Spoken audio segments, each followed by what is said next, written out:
Sushant suicide मामले में हर दिन एक नई कहानी आती है और रोज नया मोड़ ये कहानी लेकर आती है। पुलिस, ईडी, सीबीआई के बीच परिवार और पॉलिटिशियंस में भी घमासान हो रहा है। हम आपको दिखाएंगे रिया के फोन में क्या कुछ तलाश रही है जांच एजेंसियां और सुनाएंगे सुशांत के पिता की फरियाद जो उन्होंने पत्र के रूप में लोगों के सामने रखा है। श्वेता, बिल्कुल, और इसी बुलेटिन में हम चर्चा करेंगे एलएसी पर बढ़ते तनाव की भी, क्योंकि चीन वहां लगातार सेना का जमावड़ा बढ़ा रहा है। तो उसके जवाब में हमने जोरदार तैयारी भी शुरू कर दी है। ये भी हम बताएंगे कि कैसी हमारी तैयारी है। इसी सिलसिले में आपको बता दें कि एलएसी पर पहले से तैनात हेरोन ड्रोन में अब मिसाइल भी लगाया जा रहा है। इसका सीधा सीधा मतलब ये है कि अब ये ड्रोन सिर्फ जासूसी ही नहीं करेगा बल्कि जरूरत पड़ने पर वार भी करेगा। मीनाक्षी, बिल्कुल, और इसके अलावा हम ये भी दिखाएंगे कि पूरी दुनिया इंतजार कर रही है कोरोना वैक्सीन का, और रूस में जो डेवलपमेंट हुआ है वैक्सीन को लेकर जो दावा है उसकी पहली तस्वीर हमारे पास है। लेकिन बुलेटिन में शुरुआत आज बेंगलुरु की खबर के साथ, क्योंकि बीती रात आगजनी और गुंडागर्दी की इस खबर ने पूरे देश को झकझोर कर रख दिया। सोशल मीडिया के एक पोस्ट से उठी इस आग पर सियासत जोरदार तरीके से शुरू हो गई। इसके बाद की तस्वीर भी आपको हम बता दें। बेंगलुरु हिंसा पर सबसे बड़ी खबर इस वक्त हम आपको बता रहे हैं। कांग्रेस एमएलए के घर पर हिंसा के मामले में एक तरफ 110 आरोपी गिरफ्तार हुए, आंकड़ा बढ़ के देखिए 145 तक जा पहुंचा है। बेंगलुरु हिंसा में 3 लोगों की मौत हो गई है, लेकिन ये मामला अपने आप में इस वक्त इन्वेस्टिगेशन के दायरे में इसलिए भी क्योंकि 4 घंटे तक साइबर सिटी बंधक बनी रही इस हिंसा की। एमएलए के घर पर हमला होता है, आगजनी, तोड़फोड़, यहां तक कि पुलिस स्टेशन तक पर जिस तरह से उपद्रवियों ने हमला किया, उस हिंसा में 60 पुलिसकर्मी तक जख्मी हुए। और ऐसा क्यों हो गया, ये सवाल इस वक्त खड़े हो रहे हैं। लेकिन जब पुलिस ऑफिशियल से भी बात की गई, उन्होंने इस पूरे घटनाक्रम पर और कैसे ये हालात बिगड़े उस पर जवाब दिया। लेकिन असदुद्दीन ओवैसी देखिए ट्वीट करके कह रहे हैं कि सोशल मीडिया पोस्ट बेहद आपत्तिजनक और निंदनीय। मैं लेकिन सभी से अपील करता हूं कि वो हिंसा में शामिल ना हो। मुझे उम्मीद है कि शांति को बल मिलेगा। दरअसल एमएलए के रिश्तेदार ने एक पोस्ट किया जिसके बाद ये हिंसा भड़की और फिर जो हालात हुए बीते जो रात के समय में 4 घंटे में बेंगलुरु में जो हालात बिगड़े उसकी तस्वीर आज पूरे देश के सामने है। लेकिन सवाल ये भी खड़े हो रहे हैं कि एक साथ इतनी बड़ी संख्या में लोग इकट्ठे हुए, इसकी कोई जानकारी पहले से नहीं लग पाई, कोई इनपुट्स पहले से क्यों नहीं आ पाए, ये तमाम सवाल लापरवाही को लेकर भी खड़े होते हैं।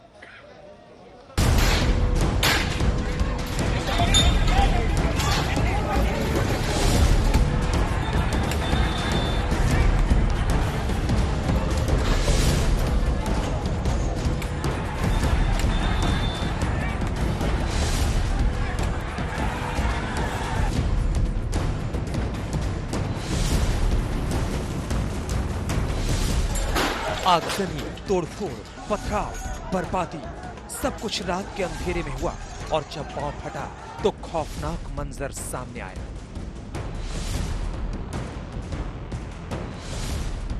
कर्नाटक की राजधानी बेंगलुरु बीती रात हिंसा की आग में झुलसती रही। उपद्रवियों ने सब कुछ खाक कर दिया। कांग्रेस विधायक श्रीनिवास मूर्ति के घर पर हमला किया, पुलिस स्टेशन को आग के हवाले कर दिया, गाड़ियों को फूंक दिया।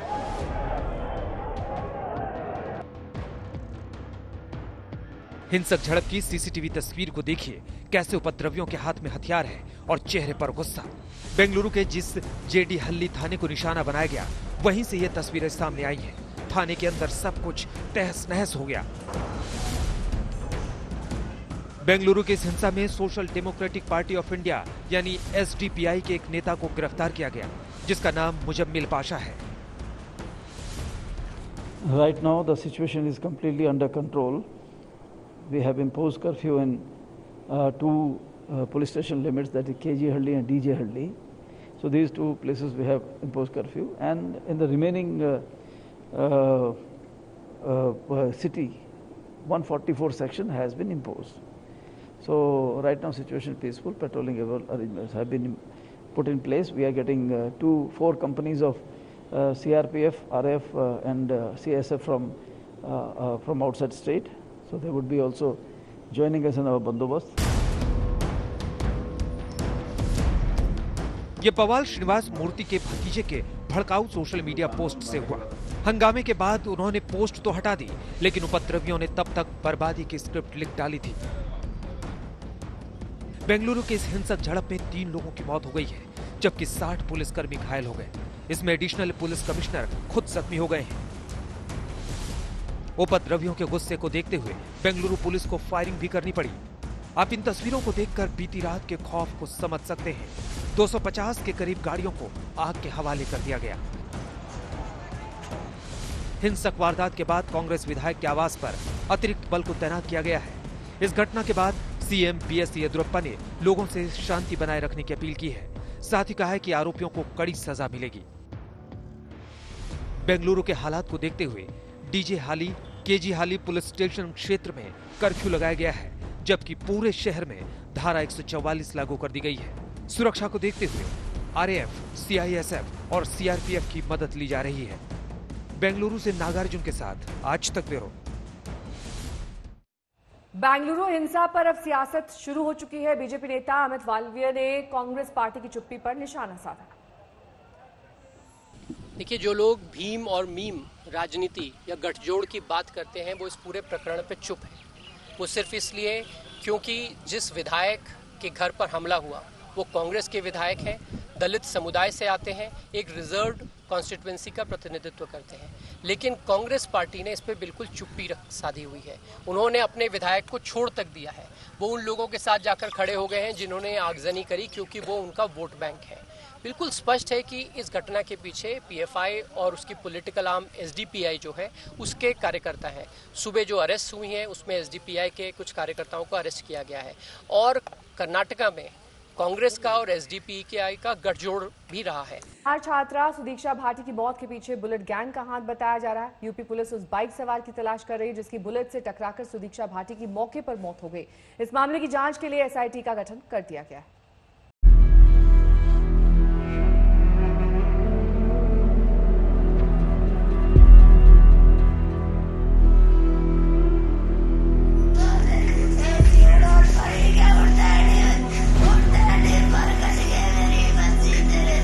मैं सब चीज़ के लिए एक्साइटेड हूँ। लाइक डिफरेंट कल्चर के लोग जानने को मिलेंगे, लैंग्वेजेस भी सीख पाऊंगी दूसरी।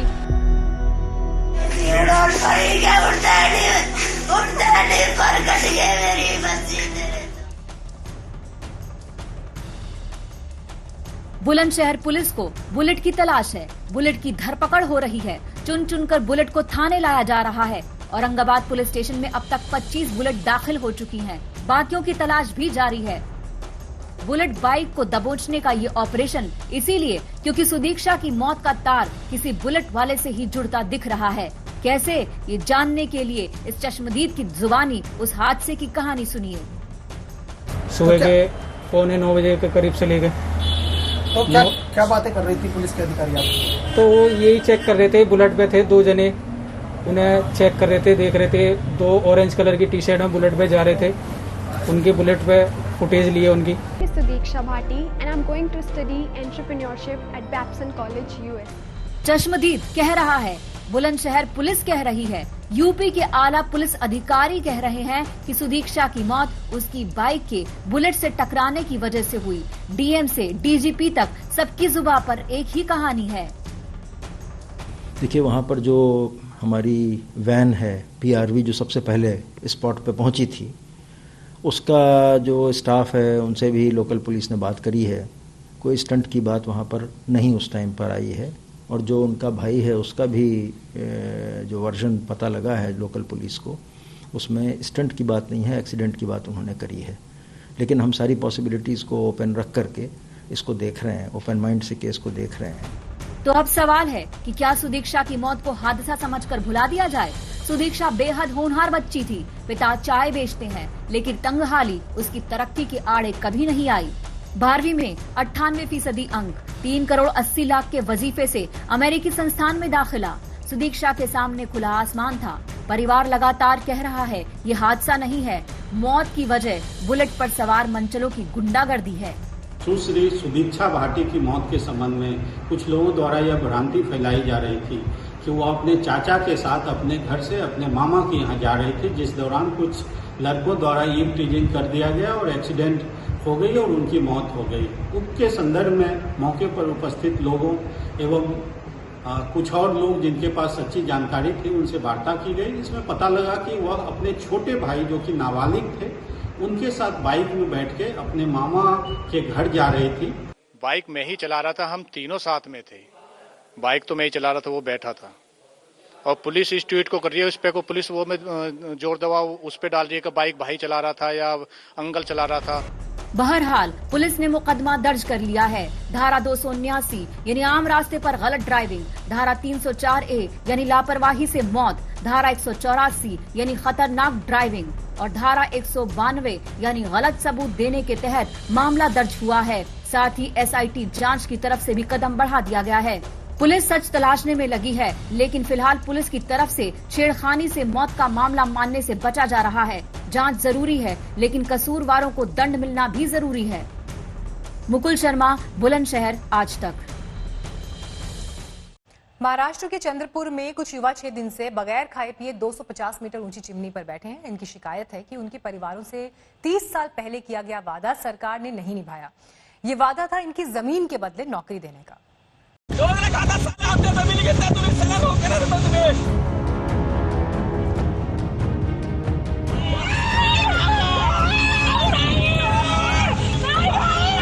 ये वो युवा हैं जिनके परिवार से 30 साल पहले जमीन सरकार ने Chandrapur super thermal power station के लिए अधिग्रहित की थी और बदले में परिवार के एक सदस्य को स्थायी नौकरी और मुआवजा देने की बात कही गई थी। 30 साल बाद भी नौकरी का वादा सरकार पूरा नहीं कर पाई है। इससे नाराज कुछ युवा थर्मल पावर प्लांट की चिमनी पर चढ़ गए और सुसाइड की धमकी दे रहे हैं। 2 महिला और 5 पुरुष 100 फीट के यानी इतने बड़े 1000 फीट के टावर पे चढ़े हैं और जब तक मांग पूरी नहीं होंगी, इन्हें आश्वासन बहुत बार मिला पिछले अनेक वर्षों में जो आंदोलन हुए, आश्वासन नहीं चाहिए। इस बार हमें लिखित स्वरूप का लेटर चाहिए जो कि हमें नौकरी में सीधा भर्ती लिया जाए। ये मांग को लेकर पिछले 6 दिन से बारिश में महिला और पुरुष भूखे प्यासे आंदोलन कर रहे हैं। चंद्रपुर में ऐसे 672 परिवार हैं जिनकी जमीन का पावर स्टेशन के लिए अधिग्रहण किया गया था। कुछ परिवारों को अस्थायी नौकरी दी गई, पर स्थायी नौकरी किसी को नहीं मिली। 10 साल से हमको आश्वासन के ऊपर आश्वासन नहीं मिल रहे। हमको खाली 500 2000 बढ़ा के यानी यहीं पे रहो करके चला रहे और ट्रेनिंग पे रहो। और हमारा ये ट्रेनिंग का जो पीरियड है अभी किसी को 10 साल किसी को 13 साल होने के बाद भी हमारा ट्रेनिंग का कुछ यानी नामो निशानी नहीं कि ट्रेनिंग कब तक चलेगी। कई नौकरी दी है। ये बातों में हमको उलझा नया रखे, जो भी हमारे परिवार हमें फंसा के मत रखे। हमें जमीन गई उसकी जो असली मुआवजा होता है नौकरी, वो नौकरी दे, बस वही दी जाए। इसमें हमको ना फंसा के रखे। चिमनी में चढ़े युवाओं ने 6 दिन से खाना नहीं खाया है। बारिश का गंदा पानी पीकर गुजारा कर रहे हैं, पर अपनी मांग मन्ने तक नीचे आने के लिए तैयार नहीं है। इन 7 युवाओं में 2 महिलाएं भी हैं। हमारे हालत बद से बदतर है सर, और हमारे लेडीज को तो टॉयलेट का और बाथरूम का प्रॉब्लम था ही था, लेकिन आज ऐसी कुछ विपदाएं है उनके ऊपर कि वो हम आपको शब्दों में नहीं बयान कर सकते। थर्मल पावर स्टेशन के अधिकारी भी अड़े हैं और कह रहे हैं कि जब तक युवा नीचे नहीं उतरेंगे उनसे बात नहीं करेंगे। 250 मीटर ऊंची चिमनी पर चढ़े युवाओं की तबीयत भी बिगड़ने लगी है। चंद्रपुर से विकास राजूरकर के साथ आज तक ब्यूरो। और आपको बड़ी खबर एक बार फिर दे दें हम बारामूला से, जहां पर आतंकवादियों ने आर्मी की पेट्रोलिंग पार्टी पर हमला किया है। ये बड़ी खबर हमारे पास आ रही है। सोपोर में सेना के जवानों पर यह आतंकी हमला हुआ है। हाईवे पर पेट्रोलिंग पार्टी पर आतंकवादियों ने हमला किया। हालांकि खबर यह भी मिल रही है कि इसमें एक जवान घायल हुआ है। बारामूला श्रीनगर हाईवे, जहां पर इस घटना को अंजाम दिया आतंकवादियों ने। एक जवान के जख्मी होने की खबर है। हमारे साथ और जानकारी के साथ अशरफ वानी इस वक्त जुड़ गए हैं। अशरफ, क्या और खबर सामने आ रही है? किस तरह का ये हमला था? पेट्रोलिंग पार्टी पर हमले की खबर आ रही है। बिल्कुल मीनाक्षी, दरअसल ये जैसे आपने कहा श्रीनगर बारामूला जो हाईवे है, इस पर काफी आवाजाही सेना की होती है और इसी बीच सेना का एक काफिला गुजर रहा था इस हाईवे पर, जिस पर गात लगाकर गोलीबारी की गई है। हाईगाम ये जगह है जहां पर ये फायरिंग हुई है इस सेना के काफिले पर।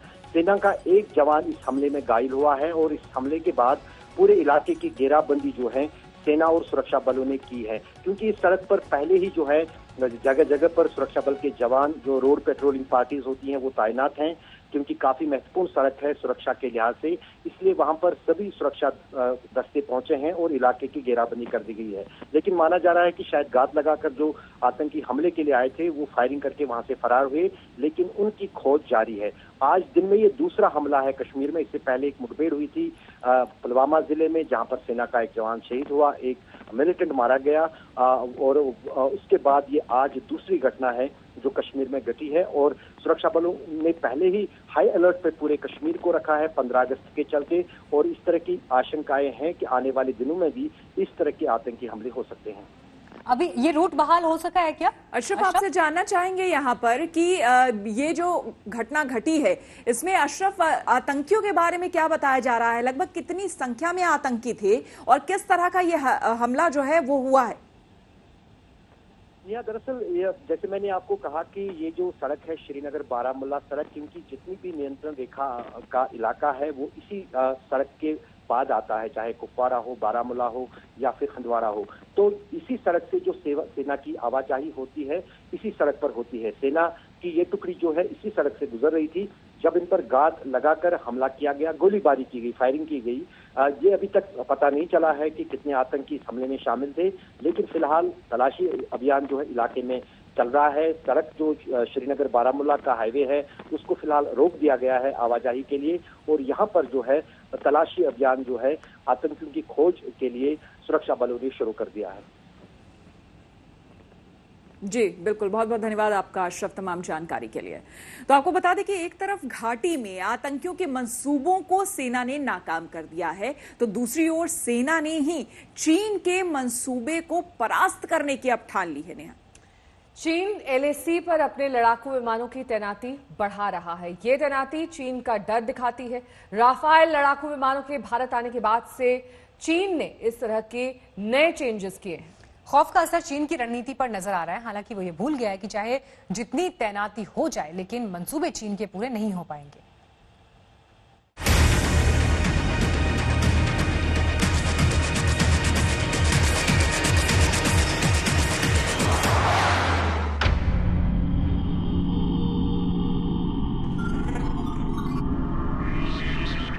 राफेल जब उड़ान भरता है तो दुश्मन दुम दबाकर भागने लगता है।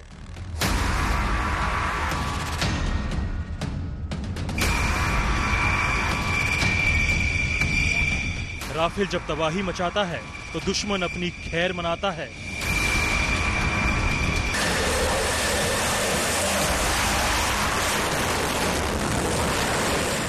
ऐसा ही है हिंदुस्तान आया सुपर फाइटर राफेल।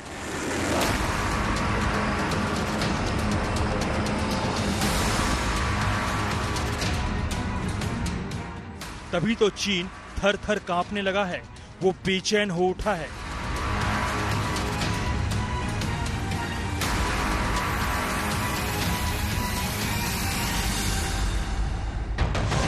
राफेल की ताकत देखकर चीन पर आफत आ गई है। चीन घबरा गया है और वो सीमा पर जमावड़ा बढ़ा रहा है। अब उस डरपोक ड्रैगन की नई साजिश डिकोड हो रही है। चीन के पसीने छूट रहे हैं, साथ में आसमान पर है बेचैनी, नींद उचट गई है। राफेल का डर ड्रैगन के सीने में गहरा उतर आया है। छटपटाया चीन एलएसी पर लड़ाकू विमानों को लामबंद करने में लग गया है। खबर है कि एलएसी के नजदीक चीन के होतान एयरबेस पर जबरदस्त हलचल है। चीन यहां अपने लड़ाकू विमानों की तादाद तेजी से बढ़ा रहा है। हेतान एयरबेस एलएसी के सबसे करीब चीनी वायुसेना का महत्वपूर्ण ठिकाना है। 27 जुलाई को जब फ्रांस से राफेल भारत के लिए उड़े, उसी दिन बीजिंग में हरकत शुरू हो गई थी। इसके तुरंत बाद 28 जुलाई को चीन ने यहां आनन फानन में अपने फाइटर प्लेन तैनात कर दिए। चीन ने यहां 36 फाइटर जेट्स की तैनाती की है। फाइटर जेट्स में 24 J-11 बम वर्षक हैं, 6 J-8 फाइटर जेट्स हैं, 2 Y-8G ट्रांसपोर्ट प्लेन हैं, 2 Mi-17 हेलीकॉप्टर हैं। चीन ने काराकोरम के पास नॉर्थ ईस्ट में लगभग 200 किलोमीटर और पैंगोंग त्सो से करीब 400 किलोमीटर की दूरी पर होतान एयरबेस में 60 मीटर चौड़ा और 3,300 मीटर लंबा रनवे बना रखा है और ये पिछले 3 महीनों से काफी ऑपरेशनल भी है। वैसे तो होतान सिविल और मिलिट्री दोनों के लिए उपयोग किया जाता है, लेकिन इस वक्त इसका मिलिट्री यूज ज्यादा हो रहा है।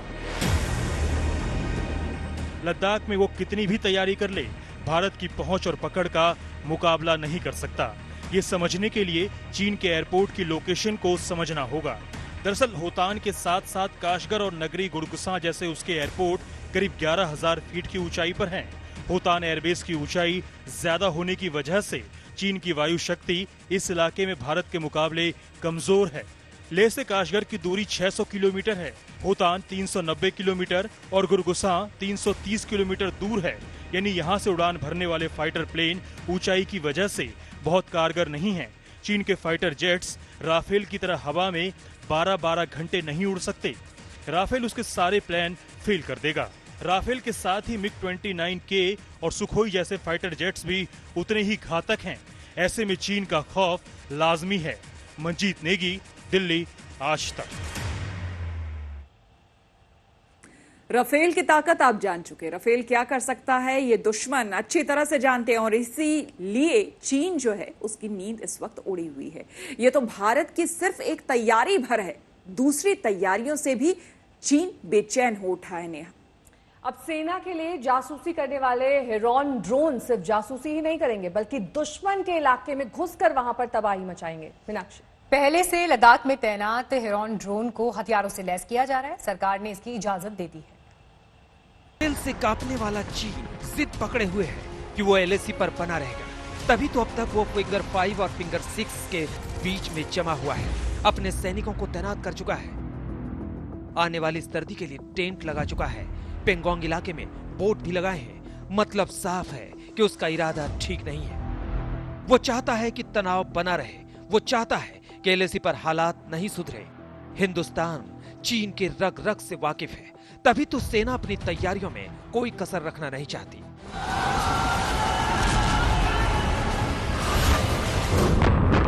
चीन को सबक सिखाने के लिए ही सेना ने एक बड़ा फैसला किया है। अब तक आपने सुना होगा कि हेरॉन दुश्मन पर नजर रखने वाला बेहतरीन UAV है, लेकिन अब ये जासूसी के साथ साथ दुश्मन को तबाह भी करेगा। उन पर बम बरसाएगा, मटियामेट करेगा। हिंदुस्तान ने तय किया है कि हेरॉन ड्रोन को अब हथियारों से लैस किया जाएगा। इरादा साफ है, चीन और पाकिस्तान जैसे दुश्मनों की हरकत पर नजर तो रखेंगे, जरूरत पड़ी तो उन पर बारूद की बारिश भी करेंगे। ये हेरॉन अब सेना के भरोसेमंद साथी बनेंगे।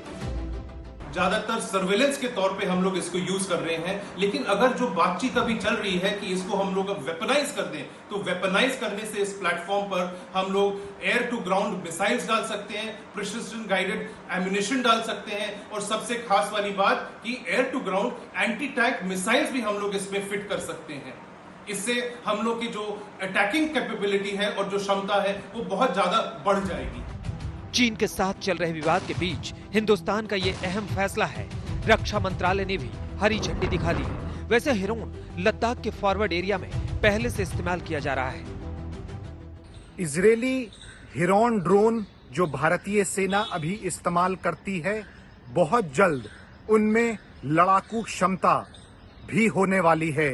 इस तरह का निर्णय लिया गया है और चीन के साथ तनाव के चलते ये एक बहुत ज्यादा अहम फैसला माना जा रहा है, क्योंकि आने वाले दिनों में इन ड्रोन्स की बहुत जरूरत पड़ने वाली है चीन की गतिविधियों पर नजर रखने के लिए। एक दिन पहले ही रक्षा मंत्रालय ने दूसरा बड़ा फैसला किया। इसके तहत AK-203 अत्याधुनिक राइफल बनाने को लेकर कवायद तेज कर दी गई है। भारत रूस की साझा कोशिशों के तहत अमेठी में कंपनी बनाई जानी है। इसके रास्ते में जो भी अड़चने हैं वो खत्म करने के लिए अब कदम उठाए जाएंगे ताकि जल्द से जल्द AK-203 राइफल का प्रोडक्शन किया जा सके। चीन विवाद के बीच सेना की ताकत बढ़ाने का ये अहम फैसला है। AK सीरीज की सबसे पावरफुल राइफल है AK-203। ये इतना घातक राइफल है कि इससे 1 मिनट में 600 गोलियां दुश्मन के सीने में उतारी जा सकती हैं। करीब 400 मीटर की दूरी तक अचूक निशाना लगाया जा सकता है। पिछले साल ही प्रधानमंत्री मोदी ने AK-203 के मैन्युफैक्चरिंग यूनिट की नींव रखी थी। अब उस प्रक्रिया को तेज किया जा रहा है। लगातार एलएसी और एलओसी पर दुश्मन हमेशा साजिश रचते रहे हैं। उन्हीं से निपटने के लिए सेना को अब मजबूत किया जा रहा है। 21 MiG-29 और 12 SUV 30 MKI के ऑर्डर तो पहले ही दिए जा चुके हैं, जो दुश्मन को पलक झपकते ही बर्बाद करने का मादा रखते हैं। अभिषेक भल्ला, दिल्ली, आज तक। चीन को लेकर एक नया खुलासा हुआ। ये खुलासा दरअसल 1000 करोड़ के हवाला कनेक्शन के जरिए हुआ है मीनाक्षी, और इसके बाद कई लोगों के होश उड़ गए। इस मामले में एक चीनी नागरिक को गिरफ्तार किया गया है जो फर्जी कंपनीज बनाकर लोगों को चूना लगा रहा था।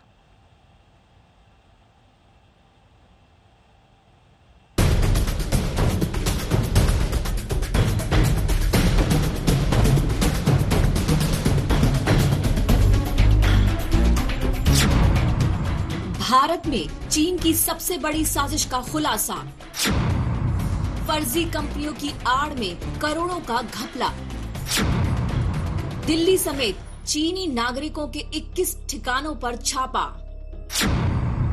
मनी लॉन्ड्रिंग के बड़े खेल का पर्दाफाश। एक तरफ चीन की फौज अपनी नापाक हरकतों से एलएसी पर तनाव पैदा कर रही है, दूसरी तरफ कारोबार की आड़ में दिल्ली में चीनी नागरिकों के घोटाले का बड़ा खुलासा हुआ है। ये घपला इतना बड़ा है कि रकम 1000 करोड़ के पार जा सकती है। आयकर विभाग ने चीनी कंपनियों और हवाला नेटवर्क की सांठगांठ का पर्दाफाश किया है। खुफिया एजेंसियों की जानकारी पर आयकर विभाग ने दिल्ली, गाजियाबाद और गुरुग्राम में चीनी नागरिकों के 21 ठिकानों पर छापा मारा। अब तक आयकर विभाग ने 300 करोड़ के हवाला लेन देन का पता लगाया है, लेकिन आयकर विभाग के सूत्रों के मुताबिक ये रकम 1000 करोड़ से कहीं ज्यादा हो सकती है। वेल ऑयल्ड मशीनरी है, एक बड़ी कॉन्स्पिरेसी है, इसकी बात तो सामने आ ही रही है, लेकिन ये सिर्फ सतह पे है। इसके नीचे जो टिप ऑफ द आइसबर्ग हम कहते हैं, वही अभी तक सामने आया है। जांच एजेंसियों का कहना है कि अब आगे आगे काफी कुछ और निकल कर आएगा और उन बड़ी चाइनीज कंपनीज का नाम आएगा जो कि इस मोडस ऑपरेंडी को इस्तेमाल कर रही थी। चीनी नागरिकों पर छापे की जानकारी सीबीडीटी ने एक प्रेस रिलीज के जरिए दी। सीबीडीटी के मुताबिक सर्च ऑपरेशन से खुलासा हुआ है कि इन चीनी नागरिकों ने फर्जी कंपनियों के नाम से 40 से ज्यादा बैंकों में खाते खोले हैं। एक समय अवधि में 1000 करोड़ रुपए से ज्यादा क्रेडिट एंट्री की गई है। चीनी कंपनी के सब्सिडरी और इससे जुड़े लोगों ने फर्जी कंपनियों से भारत में रिटेल शोरूम व्यवसाय शुरू करने के लिए 100 करोड़ से अधिक फर्जी अग्रिम भुगतान लिया। लेन देन में हांगकांग और यूएस डॉलर का इस्तेमाल हुआ था। इस मामले में एक चीनी नागरिक को आयकर विभाग ने हिरासत में भी लिया है। इसकी पहचान लुओसांग के रूप में हुई है। वो चार्ली पैंग के नाम पर रहता था और उसके पास से फर्जी भारतीय पासपोर्ट भी मिले हैं। छानबीन से पता चला है कि उसने फर्जी पासपोर्ट मणिपुर से बनवाए थे। उसने काल्पनिक नामों से भारत में 8 से 10 बैंकों में खाते खोल रखे थे। हवाला ऑपरेशन के लिए चार्ली पैंग कई कंपनियों की नुमाइंदगी कर रहा था। उसे हवाला रैकेट के मामले में 2018 में भी गिरफ्तार किया गया था, लेकिन छूटने के बाद वो फिर इसी धंधे में कूद गया। लुओसांग नाम का चाइनीज नागरिक किस तरह से भारतीय पासपोर्ट के साथ यहाँ पे भारत में काम कर रहा था। दिल्ली, गुड़गांव, नोएडा में 21 जगह छापे मारे गए और पाया गया कि किस तरह से एक वेल ऑयल्ड हवाला रैकेट चल रहा है और काफी समय से चल रहा है। आयकर विभाग की जांच जारी है। ऐसे में चीनी नागरिकों की करतूतों के कई और खुलासे मुमकिन हैं। कमलजीत संधू, दिल्ली, आज तक। चीन के खिलाफ भारत की मुस्तैदी की हर खबर आपने देखी। अब आपको दिखाते हैं कोरोना से जुड़ी हुई एक अहम खबर। श्वेता। बिल्कुल, कोरोना वैक्सीन बनाने को लेकर पूरी दुनिया में रिसर्च जारी है। आज वीके पॉल की अगुवाई में अपने देश के एक्सपर्ट वैक्सीन प्रोटोकॉल को लेकर बैठक भी कर रहे हैं। नेहा, हालांकि रूस ने यह दावा किया है कि वैक्सीन वो लेकर आ गया है, लेकिन ये वैक्सीन तमाम प्रक्रियाओं से गुजरी है या फिर नहीं है, इस पर WHO ने तस्वीर साफ नहीं की है। अभी भी पूरे विश्व को इंतजार है एक ऐसी वैक्सीन का जो तमाम ट्रायल स्टेजेस से गुजर सके। रूस के दावे पर देखिए रिपोर्ट।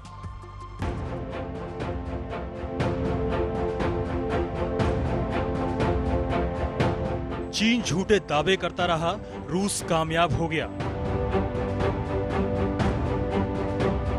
चीन हाथ पांव मारता रहा, रूस ने वैक्सीन बना ली। कोरोना फैलाने वाले चीन के दावे का निकला दम। चीन की एक और हार, कोरोना की वैक्सीन तैयार। ये चीन को तिलमिला देने वाली तस्वीरें हैं। बड़ी बड़ी बातें करने वाला चीन पीछे रह गया।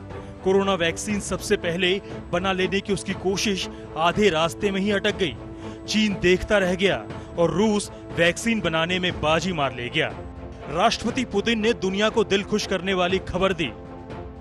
Насколько мне известно, сегодня утром впервые в мире зарегистрирована вакцина против новой коронавирусной инфекции. Я в этой связи хочу попросить министра здравоохранения Мурашко Михаила Альбертовича проинформировать нас поподробнее, хотя знаю, что она работает достаточно эффективно. पुतिन का यह ऐलान जहां दुनिया के लिए सुकून देने वाला है, दहशत से बाहर निकालने वाला है, वहीं इससे चीन के प्लान पर पानी फिर गया है। चीन की कंपनी कैंसिनो वैक्सीन पर तेजी से काम कर रही थी। चीनी मीडिया का दावा था कि ट्रायल में कैंसिनो सबसे आगे है। WHO ने भी कहा था कि 21 वैक्सीन क्लिनिकल ट्रायल पर हैं। 21 में से 8 वैक्सीन का ट्रायल चीन में चल रहा था, लेकिन चीन का प्लान अधूरा ही रह गया। चीन की बायोटेक कंपनियां दावे बांटती रह गई और रूस ने स्पुतनिक को मैदान में उतार दिया है। हालांकि चीन परस्त विश्व स्वास्थ्य संगठन के वैक्सीन को लेकर आशंकाएं हैं। Just say that we are in a close contact with the Russian health authorities and discussions are ongoing with respect to possible WHO pre-qualification of the vaccine. But again, pre-qualification of any vaccine includes the rigorous review and assessment of all required safety and efficacy data. The question is, have you seen anything at this point that gives you a high degree of confidence that the Wuhan Institute of Virology was the origin of this virus? Yes, I have. Yes, I have. And what gives you a high degree of confidence that this originated from the Wuhan Institute of Virology? I can't tell you that. I'm not allowed to tell you that. इसमें कोई शक नहीं कि दुनिया को corona के खतरे में धकेलने वाला चीन ही है। उसने कोरोना को लेकर सच दुनिया से छिपाया और फिर सबसे पहले वैक्सीन बनाकर कमाई करने की कोशिश में भी लगा था। यहाँ तक कि उस पर वैक्सीन का डेटा चुराने का इल्जाम भी लगा। अमेरिका की मॉडर्ना कंपनी कोरोना वायरस पर सबसे तेजी से काम कर रही थी और इसी को चीनी हैकर्स ने निशाने पर लिया था, लेकिन चीन की एक भी नहीं चली। ब्यूरो रिपोर्ट, आज तक।